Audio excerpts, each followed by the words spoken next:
Hello and welcome to our YouTube channel Royal Academy. देखिए, आपने news देखी होगी। न्यूज़ में क्या लिखा है? न्यूज़ में ये बताया गया है कि 40 करोड़ और 40 पहले वर्ड तो उसने 40 करोड़ से भी ज़्यादा क्या है करप्शन हुआ है JKPSI में। और साथ में ये भी बताया गया है कि बहुत सारे गिरफ्तारियां इसमें हो जाएंगे और गिरफ्तारियां ऑफिशियल्स की हो रही है, नॉट द स्टूडेंट्स। ऑफिशियल्स की गिरफ्तारियां हो रही है और बड़े पैमाने में क्या हुआ है, रिक्रूटमेंट्स में क्या हुआ है, पैसे मतलब सीट्स को ही भेजा गया है। अब तक तो हम देखियो दो केसेस देख रहे थे किसी भी डिसीजन के। एक देखो जो भी लिस्ट आता है, एक है कि जहां पे जेन्युइन कैंडिडेट्स होते हैं लिस्ट में, एक होता है जहां पे वो कैंडिडेट्स होते हैं जिन्होंने पैसे दिए हुए हैं। दोनों, ये एफए के का भी है और ये JKPSI का भी है, क्योंकि न्यूज़ में दोनों का बताया गया है कि दोनों में जो है पैसे बहुत बहुत पैसे चले हैं। अब देखिए, जब एग्जाम कॉश किया जाता है ना, एग्जाम कॉश किया जाता है, अगर 10% से ज़्यादा क्वेश्चंस 10% से ज़्यादा क्वेश्चंस आउट ऑफ सिलेबस होते हैं तो एग्जाम रूल्स के अंडर उस एग्जाम को कॉश किया जाता है, उस एग्जाम को कॉश किया था। बट सिलेक्शन लिस्ट के लिए ऐसे आपको रूल्स नहीं है।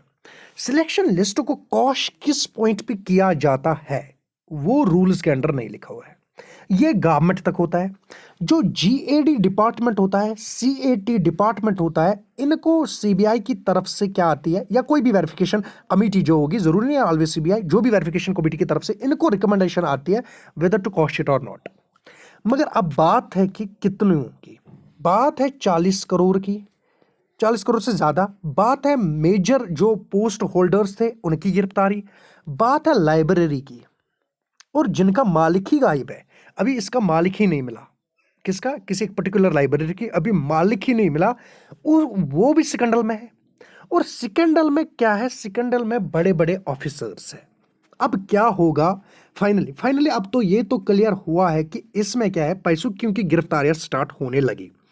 फाइनली अब क्या होगा, क्योंकि अब आपको पता है कि अब आप बताओगे नहीं सर, इसमें जो जेन्युइन कैंडिडेट्स है जिन्हों जो देखो, ऐसा तो नहीं ना 7200 इतनों सारों ने क्या है पैसे दिए हुए हैं फिर लिस्ट में आए हैं, या ऐसा भी नहीं है ना जितने भी फाइनेंस में थे 960 या जितने भी पोस्ट थे सब ने पैसे दिए हुए थे। और ऐसे भी नहीं है अब कि सब पैसे नहीं दिए थे। ये तो अब क्लियर हुआ है कि इसमें से कुछ कैंडिडेट्स है जिन्होंने पैसे दिए हैं, both in FAA both in JKPSI। देखिए, अगर इंक्वायरी कमेटी को ये पता चला कि पैसे 40 करोड़ की बात हुई, इंक्वायरी कमेटी को ये पता चला कि लाइब्रेरी के जो मालिक है वो गायब है, इंक्वायरी कमेटी को ये पता चला कि ये ऑफिशियल को गिरफ्तार करना है और वारंट भी जारी की हुई है, इंक्वायरी कमेटी को यह भी पता है कि पैसे किसने दिए हैं, और इंक्वायरी कमेटी को यह भी पता है पैसे किसने नहीं दिए हैं, पैसे किस ट्रांजैक्शन थ्रू कहां पहुंचाए गए और कहां क्या पहुंचाए गए, सब कुछ इंक्वायरी कमेटी को पता होगा। जब मैंने एक दिन आपको वीडियो बनाया था कि जो ये इंक्वायरी कमेटी है ये बिल्कुल जेन्युइनिटी जो होगी वो ये चेक करेगी। देखिए, अभी कोई आपको ये नहीं बताएगा, कोई भी आपको, देखो दो ही डिसीजन आ सकते हैं। डिसीजन जो भी आएगी ना, डिसीजन दो तरह की आएगी। डिसीजन आएगी या तो ये जो है ना कॉश किया जाएगा, पूरा पूरा कॉश किया जाएगा, या तो क्या किया जाएगा, जो ये लिस्टेड कैंडिडेट्स है इनको बाहर किया जाएगा और जेन्युइन कैंडिडेट्स को विद होल्ड रखा जाएगा, मतलब लिस्ट को आगे फॉरवर्ड किया जाएगा। और जो यही तो बेटर है ना, बेटर तो यही है, क्योंकि देखो क्यों ये बेटर है हम आपको बताएंगे। इंक्वायरी कमेटी ने अमाउंट भी बताया, अमाउंट देखो अभी भी बता रहे वी आर कैलकुलेटिंग, और साथ में कमेटी ने ये भी बताया, अगर देखो अगर इनके प्लेयर्स मतलब डायरेक्ट जिन्होंने पैसे दिए वो सारे इनको मिले ना, then they will go forward. मगर अगर ऐसा हुआ ना पेपर लीक, अगर पेपर लीक इनको मिला ना, देन एग्जाम गेट्स क्वेश्चन। ये लिखा हुआ होता है। Exam gets cautioned if paper is leaked. अगर पेपर बहुत सारे लोगों तक पहुंचा हुआ है तब जाके एग्जाम को कॉश किया जाता है। अगर पर्टिकुलर मेंबर्स के पास चला जाता है, 20 के पास चला जाता है, 25 के पास चला जाता है, 30 के पास चला जाता है, जैसे कि लास्ट टाइम ये हुआ भी एक बार, और इन तो 30 को रिमूव किया जाता है और सिलेक्शन लिस्ट को फॉरवर्ड किया जाता है। पर इस प्रोसेस को थोड़ा सा टाइम लगेगा, इस प्रोसेस को टाइम, क्योंकि गवर्नमेंट जो है ना, जो इंक्वायरी कमेटी है ना, दैट्स ऑन फास्ट ट्रैक, क्योंकि इतने ही टाइम में उन्होंने बाहर कर दिया कि कितने पैसे, और यहाँ तक उन्होंने लिस्ट भी बनाया हुआ है कि किस ने क्या किया है, इसमें से धांधली की हुई है, इसमें पैसों का मतलब उधर इधर किया हुआ है, वो सब कमेटी ने अपने पास रखा हुआ है। और साथ में यह है, they have further told it that we are working on it. Now let us see. देखो अभी आपको, आप ये नहीं कह सकते हो एग्जाम कॉश होगा, ना आप ये कह सकते हो सिलेक्शन लिस्ट फॉरवर्ड होगा। मैक्सिमम चांसेस क्या होते हैं, अगर बहुत बहुत बहुत मतलब ज़्यादा 12% को अगर हम मानोगे, 1200 को ऑलमोस्ट, अगर 200 प्लस आपके कैंडिडेट्स ऐसे आ गए जिन्होंने पैसे दिए, तो याद रखना एग्जाम को कॉश किया जाएगा, कॉश किया जाएगा, क्योंकि आप परसेंटेज हिसाब से निकाल सकते हो।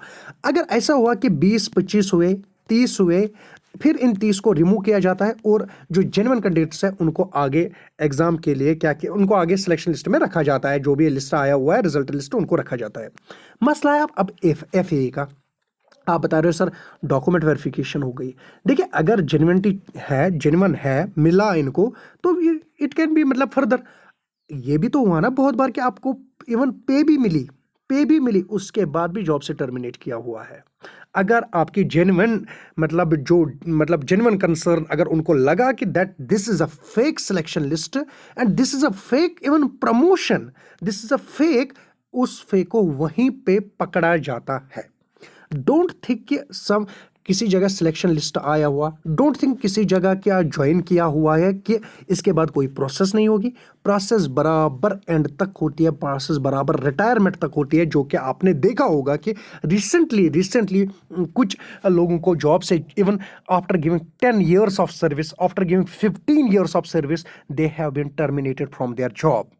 दे हैव बीन आस्क्ड दैट कि आप फिर से वेरिफिकेशन दिखाइए, आप रूल्स दिखाइए, आप वो दिखाइए, आप ये दिखाइए। अगर आपके पास है आप आगे कंटिन्यू करेंगे, अगर आपके पास नहीं है तो उनको क्या किया जाता है, उनको रिमूव किया जाता है।